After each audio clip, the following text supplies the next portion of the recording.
New day, new life, new vlog, new happiness. All this homeless cats, guys, my feeding beneficiaries. The stray cats here sa school. Then I'm so happy kaya nakapakaon ko na today, April 4, 2026. It's Black Saturday. Yan ko balik schoolan.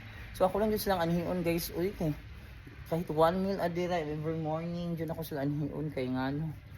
Maluoy ko, makonsensya po ko na magpaabot ba siya sa kuha ng sugod po kayo guys nga day guys okay. Ay bitin dito guys, ako kain nakaon nakuha ni murag na ipatay warak na ang tiyan, wala na yung ulo. Lahat man ditong gipatay no nga bunal-bunal lang, wala na. Yun udto pag yun nga, train ako sa black and white, wala man siya nisaka din dire. Usaka man siya day na tingnan ko niya, hapa-hapa pa siya dito ka. Naghapa-hapa siya, nahinis sa paniid. Suminin si black and white, iya kong gituganan nga naibitin halabay kaayo. Nakonsensya ko, kahit tayo sa black ano nga. Iya kong remind nga na ibitin.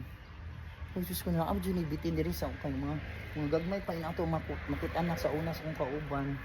So mautong, ganahan ko nga naiiring, di na man sila sa budiga. Happy kay ko, kay likod sa kong budiga, happy kay ko nga naa sila din ha, ipanganak yun. Si Black and White, always siya nag-stay di ha. Hindi ko na makuha sa inyo. Ang galing mo, Black and White! Ang galing niya. So nakapakaon ako ni Mata, guard cut, na siya dahil parang napod dito si Yumi Gray Black, ano si C4 guys, ay C3 guys, na-appeal nag-running event for the first time, ako rin i-post.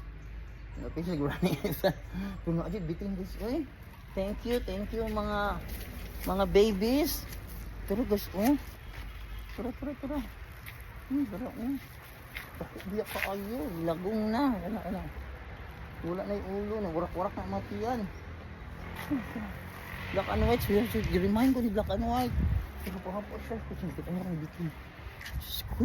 Thank you Black and White ha. Kasaligan hindi yung mga earring days no.